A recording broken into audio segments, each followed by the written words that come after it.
It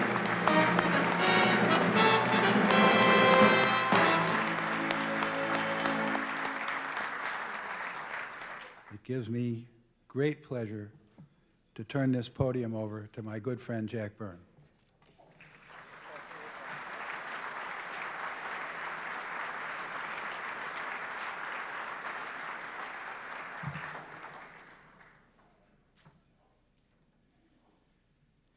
Insurance Leader of the Year after 54 years in the business.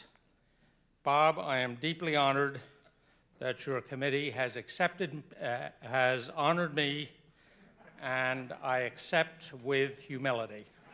I'm busy here talking to these folks here. Ferguson. Who? Ferguson. Ron Ferguson? Remember him? What has he ever done? That's what you're supposed to tell us. We need you, Jack. Well, if it can't be me, nothing gives me greater pleasure than introducing Ron Ferguson as Insurance Leader of the Year.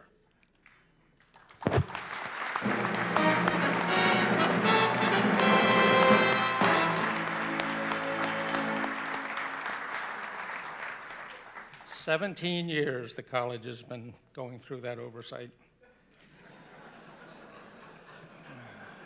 Now, the real bottom line, Ron Ferguson took the $1 billion of shareholders' net worth that he was handed, and 15 years later turned it into a spectacular sale to that stingy old goat, Warren Buffett, for $22 billion.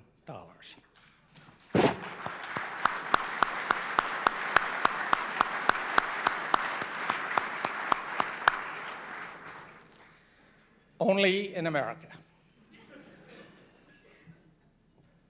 Only in America could $5 million by the Pittsburgh Mellon family after World War II become $22 billion.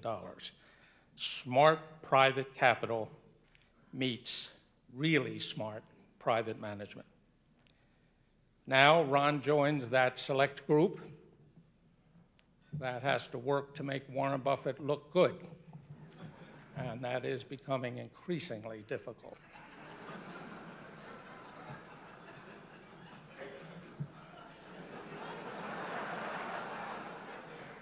Didn't really mean that, Warren.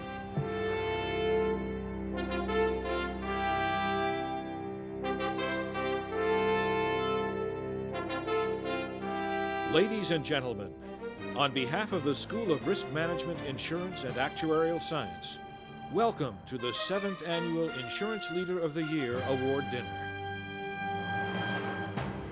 It is unquestioned superiority in leadership that marks the Insurance Leader of the Year. This year's honoree exemplifies the best in the insurance industry. John J. Byrne, Chairman, White Mountains Insurance Group, and Chairman, One Beacon Insurance Group. You want to know how I feel on this tremendous honor and this selection as Insurance Man of the Year? The Insurance Man, my father would be so proud. How do I feel? Well, I feel that it's long overdue. I kept looking for the invitation in my in-basket, and it never came. You know, they named Hank Greenberg Man of the Year, they named Bob Clements Man of the Year, they named Ron Ferguson Man of the Year, and they just missed the boat. There were so many other times that in my career where I could have been named Man of the Year. For example, I was a budding young 14-year-old in my father's agency back in 1946. And it's not out of the question. They might have recognized the coming power and greatness and wisdom, but they didn't. And then years later, I was at the Travelers. I was running a big part of the Travelers. I was well recognized as a terrific manager. The day they named Ed Budd the president instead of me, you know, the college could have said, well, as a consolation prize, we'll let Jack be the man of the year. But they didn't do that. Did they do that? No, they didn't do that. Then a few years later, Geico, you know, we got Geico moving again and back on track and saved the industry a big insolvency. Did I hear from the College of Insurance at that point? Never heard a word about Man of the Year. Then I went out to Fireman's Fund, and we took Fireman's Fund public, generally recognized as a really fine piece of work in a great big company. Wouldn't you think they might have thought of naming me Man of the Year then? But instead, you got Hank Greenberg. They're saying it's all New York. It's all New York oriented. You know, it's just not fair.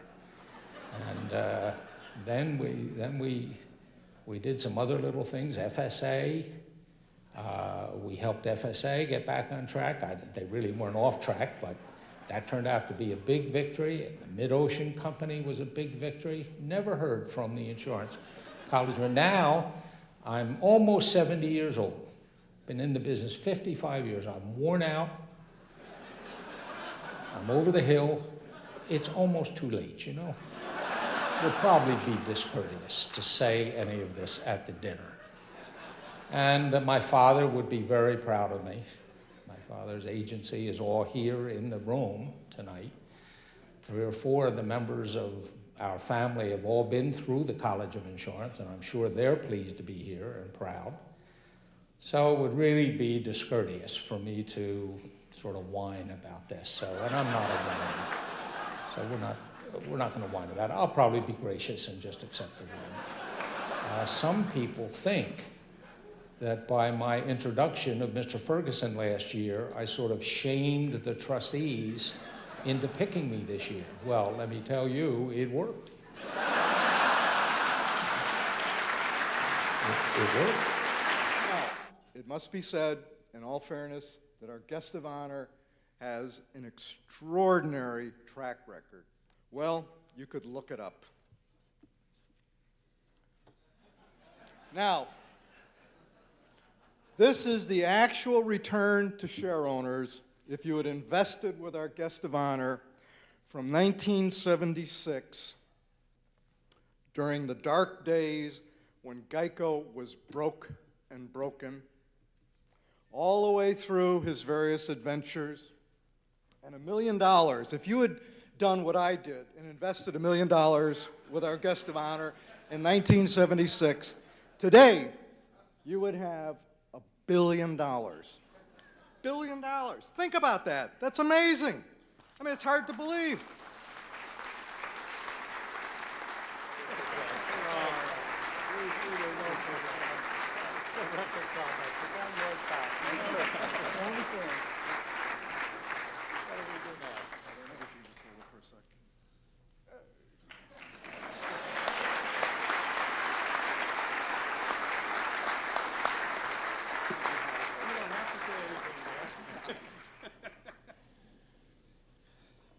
Clement said if I were smart, I would sit down right now and not say anything. Didn't I win this last year? Ferguson's not a 2-time winner. I'm a 2-time winner. Thank you, College of Insurance. This truly is an honor that I will treasure. And special thanks to the 2 young fellas that introduced me. You know, it's a shame when they don't show you the respect you deserve. You bring them along slowly, and then but it is true that Ron was that green line he shows, that's actually, if you didn't notice, it's a logarithmic scale. Can we bring that back up again? But he was with me at the very first moment of that first green, incredible. Thank you all. Thank you all for turning out tonight for the college. It is a lovely evening, and it is true. I said we've got to beat Hank Greenberg by $10, and they went enormously beyond that. I want to start with an apology. Last year, they told me that I said some disrespectful things about Warren Buffett. Now it turns out that Mr. Buffett has spent $10,000 to put that letter in the program. I hope you've all read it. Take it home with you and read it, because Warren Buffett admits in that public letter that I taught him everything I know about the insurance business. Last year, they tell me I called him a stingy old goat. He is not stingy.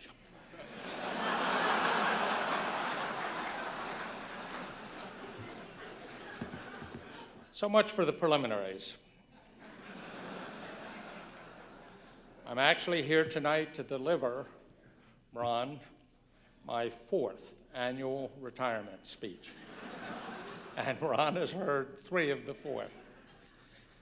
I know some of my colleagues are starting to fear that they are never going to get rid of me. But just last week, I turned over the chairman of the board of One Beacon to my colleague, Ray Barrett, who will carry that on to greatness. They have given me a new assignment. They've given me a new business card here, too.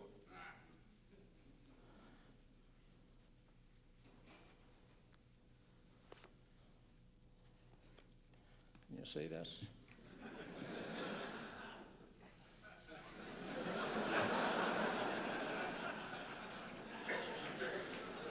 Special underwriter, Jack Byrne, special underwriter.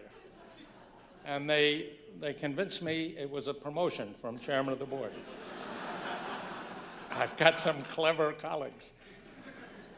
And I was delighted. I was delighted to take on the title special underwriter until I learned the territories they had given me.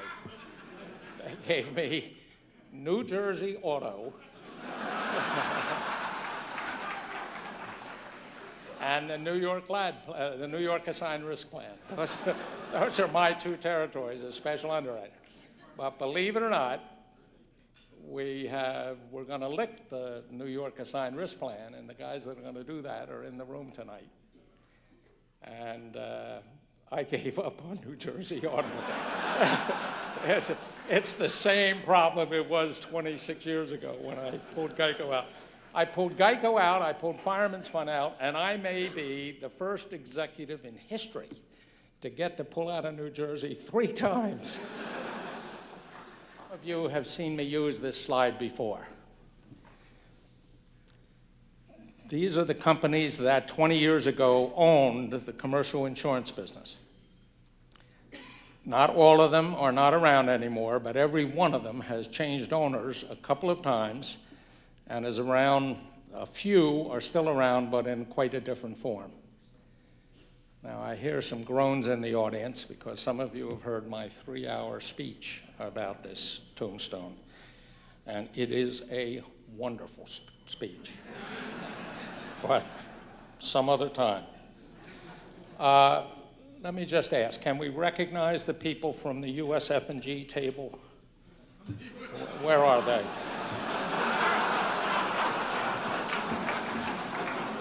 Are the Reliance people here?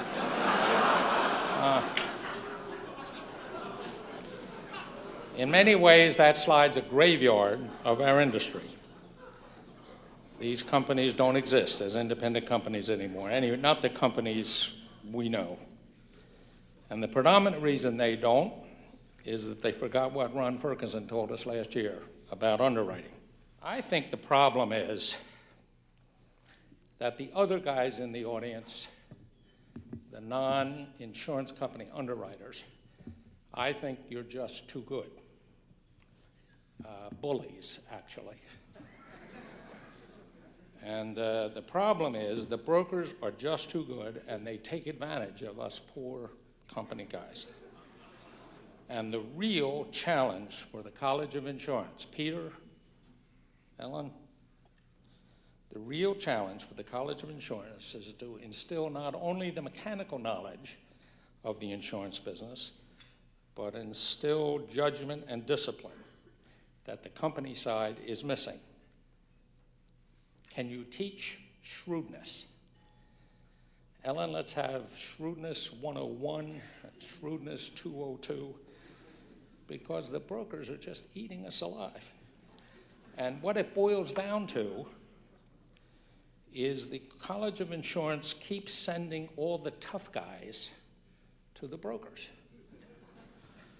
And it's my plea tonight for the College of Insurance, when there's recess and you see out in the schoolyard which kids are picking on which kids, for the next 5 years, I want you to send the bullies to us.